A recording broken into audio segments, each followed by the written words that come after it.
I almost want to think about you as just being stupid. And I hate using that, but this is just absolute stupidity. When I saw the photographs of what you were doing, you need to thank your attorney that she was able to convince me that maybe that wouldn't be the best thing in the world. Because I don't issue orders I don't intend to enforce. 14-day district court becoming Michigan is now back in session. The Judge Simpson. You may be seated. Court does call the case of the people of the state of Michigan versus Henry McKean Shapiro. Good afternoon, Your Honor. Robert Lee on behalf of the people. Lauren asking on behalf of Mr. McKean Shapiro, who stands to my left. All right, this is the people's motion regarding revocation of bond. Go ahead. Right away, this hearing isn't about whether the defendant is guilty of the original charges. It's about something completely different, a possible violation of his bond conditions. And trust me, judges often take bond violations personally because they go directly to one question: can this defendant be trusted? Let me know in the comments should breaking bond rules always lead to jail time. Thank you. Your Honor, on September 17, 2024, this defendant was given a set of bond conditions. One of those conditions was that the defendant could be on the U of M campus only for the purposes of attending class and or for the purposes of employment. On March 28, 2025, which people have articulated in their motion, the defendant violated that specific bond condition. He was photographed in Angel Hall, putting up flyers at approximately 10:25 a.m. He did not have a class in Angel Hall. He was not working at Angel Hall. He had no purpose to be there, and therefore the people believe that it was a violation. Attached to our motion, we have attached several documents. One was the bond order, which outlines the conditions that he was governed to by this court. The others were photographs of the defendant on March 28th at Angel Hall, putting up those wanted flyers. We also attached the defendant's class schedule. His class schedule indicated that he did have class that day at a different building, that being the MLB building, from 9 to 10. And after that, according to his own response, he had a quiz that he was supposed to take, but that quiz was also in that same building. He had no purpose to be in the Angel Hall building at all. He was not there for class. He was not there for the purposes of employment. He was photographed there. Notice something important here. The defense isn't denying the violation, they're admitting it. That's a strategic legal move. Instead of arguing over the facts, they're trying to convince the judge that the mistake doesn't deserve the harshest punishment. But with courtroom credibility already on the line, that's a difficult uphill battle. They're putting up posters, but I really don't even think that is the issue. The issue is that the bond conditions of this court is that he's only supposed to be on campus for the purposes of employment and or class. And clearly, the photographs indicated that on March 28, 2025, at approximately 10:25 a.m., he was not doing either of those things. And so, Your Honor, with that, we request that the court does find that there is a violation, and how the court needs to deal with the violation, we need to discuss. Thank you. Saskia. My client is acknowledging that he did violate the bond conditions. Although he was on campus for class and he went there to study, he does acknowledge that he had no purpose to be in that building, although he was there to seeing friends for a moment. So although he was there and he was there during a break, he was not supposed to be in that particular building. Accept the admission of the defendant to the bond violation. Mr. McKean Shapiro, anything you want to tell the court before I impose sentence? No, thank you. All right. Well, let me just tell you this, sir. Throughout this. Here comes the moment that changes the tone of the entire hearing. The judge isn't criticizing the defendant's opinions or the content of the flyers. He makes it clear this is about ignoring a direct court order. That's a critical legal distinction because courts protect free speech, but they also expect absolute compliance with bond conditions. This entire case, I've been taking it at a pace, particularly so that you know, recognizing that some of you as students were set to graduate. You were one of those. I either have to believe that you just through some willful and wanton reason just decided you wanted to violate this court's order. And in that way, view you as one that I certainly have to protect the public. On the other hand, I almost want to think about you as just being stupid. And I hate using that word, but this is just absolute stupidity. When I saw the photographs of what you were doing, and understand, I'm not going to issue a sanction because of the content of those flyers and the speech that may be in that, as vile as it is. I'm not doing it for those reasons. I'm doing it because you have to understand that in some way you have to conform to rules. Somehow or another, from the very beginning of this case up until that date, you were able to do it. And I don't know how you just lost your mind that day and just decided you were going to do something else. I told your counsel when we were back discussing it in chambers, and I'll just make it real clear that upon seeing that, unless you gave me some good explanation, I was just going to send you. You were just going to sit till this case ended. You need to thank your attorney that she was able to convince me that maybe that wouldn't be the best thing in the world. Because I don't issue orders I don't intend to enforce. You violate them, I'll hear you out. I'll allow you that due process to be able to explain to me what happened. I think as Mr. Macklin, when he was arraigning before, I have difficulty sometimes with these orders regarding the U of M. I grew up in Ann Arbor. I understand that sometimes you can be walking around, you're on city property, the next thing you know, you're on university property. I get all of that. That wasn't this. You were someplace you weren't supposed to be, quite frankly, doing something you shouldn't have been doing given the circumstances that you're in at this time.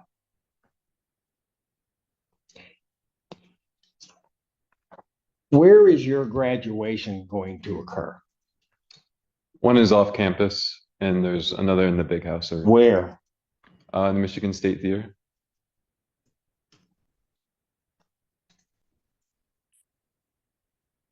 But that's a UM sanctioned event. I don't believe it's university property. Did you catch what the judge is really asking?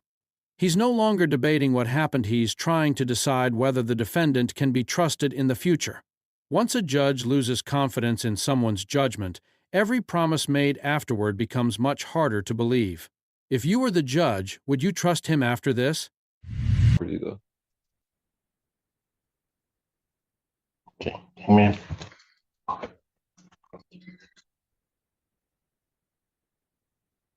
I get that. But the event is being put on by the university, right? Correct. And in here lies the problem. Tell me how I can trust you to behave yourself, not only just on university property, but at any university event.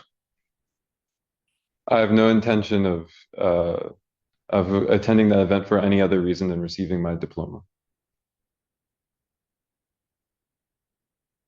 Why am I supposed to? How am I supposed to believe you? See, that's what the problem is here. You're asking me to trust you. How am I supposed to trust you? At the moment that I receive my diploma, I'm willing to. I will not have any more contact with the University of Michigan in any regard.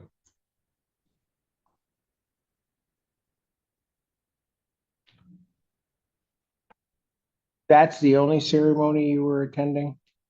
That was the only one I was planning on attending. So you are not going to the one at the stadium? No.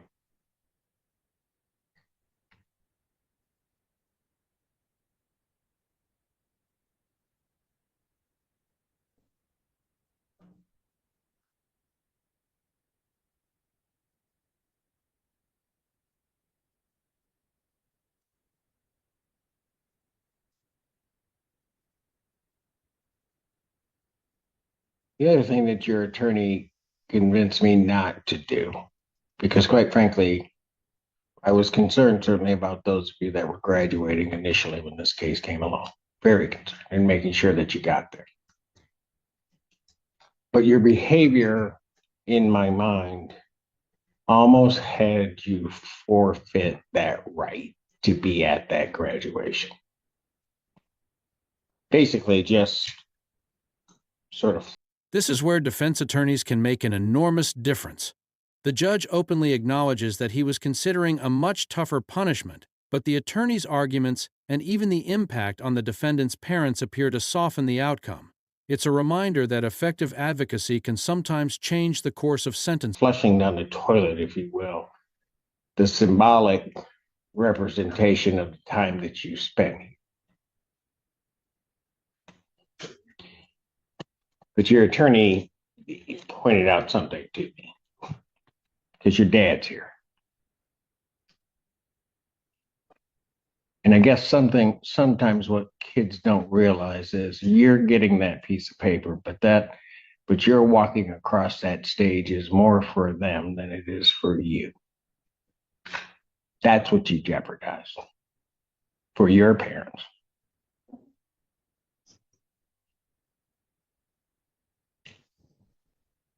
So the only reason that I'm even, and I don't know your dad, I never met him, wouldn't be able to pick him out of the crowd that's out there, but I'm just going to tell you something. The only reason I'm fashioning something that allows you to attend that graduation is for your parents. Much appreciated, Your Honor. 4 days in jail, GPS monitoring, and continued restrictions that may sound strict, but it could have been significantly worse based on what the judge said earlier. The biggest takeaway? Bond conditions aren't suggestions, they're court orders. Violating them can completely reshape a case long before a jury ever hears the evidence. Do you think this sentence was fair, too harsh, or too lenient? Share your thoughts below. They shouldn't suffer because of your stupidity. Because that's something they never get back.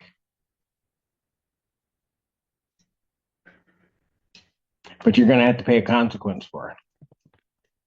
Everybody else here has been able to conduct themselves as best I know in a fashion to comply with the court's orders. You did not. Your attorney has convinced me that sending you to jail for 10 days through the graduation commencement weekend would be unduly burdensome to you and your family. So here's what I'm going to do. I think it appropriate that you spend time in jail for violation of the court's orders. And I do consider it not just a violation of that order, but I consider it a willful violation that you did. You knew better. So, Mr. Allen. So it's going to be the sentence of the court. You're going to spend 4 days in the Washtenaw County Jail. This way. Thank you, sir. Oh. Shame. Oh, stay here. Stay here. Stay right there, sir. Just stay still. Good. Good. Do you have anything on you? Hmm? Do you have anything on you? Put your hand. No. You can put your hand. You're going to spend 4 days in the Washtenaw County Jail. I'm going to release you after those 4 days. So that you know, today counts. So it's not like 4 days from today. Should be out Sunday. You'll be placed on a GPS tether for your location to make sure that you do not enter any University of Michigan property. So be careful when you're walking, once you're out, when you're walking around, that you don't just stray there, because particularly down where your commencement is, you know what I'm talking. There's areas that are U of M property. You understand that? Understood, Your Honor. Okay. Defendant is remanded.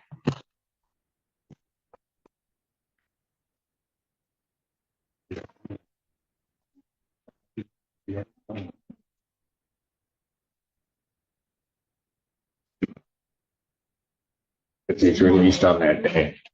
Counsel, because of just the timing of it, so that, because normally I would say that he can't be released without the tether, but because of the timing and only giving him 4 days and not giving him 5, he would be released on Sunday. Community corrections is not open. I'm still going to allow the release at that time. And then on Monday, he's going to have to report to community corrections to get together. Okay, what time do they go? 8, Yeah, 8 or 8:30. 8 or 8:30. Well, I'll just put it this way. He'll have to be there before noon on Monday. All right. Has that woman been removed from my building? She out of my building?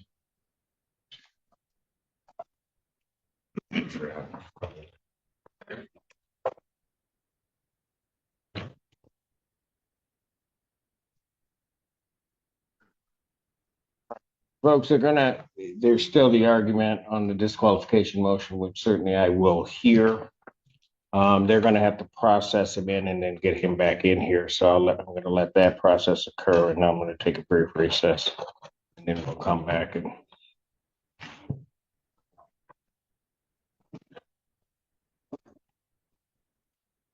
Folks, before you get up, would you have a seat, please? Understand something. All of these things are difficult. You may not like the court's rulings. A lot of thought has gone into them. I need you to also understand that while that defendant did what he did and he took responsibility for it, I also have 6 defendants that have properly followed the court's orders and have not placed themselves in any jeopardy. What happened in that case is he did it to himself.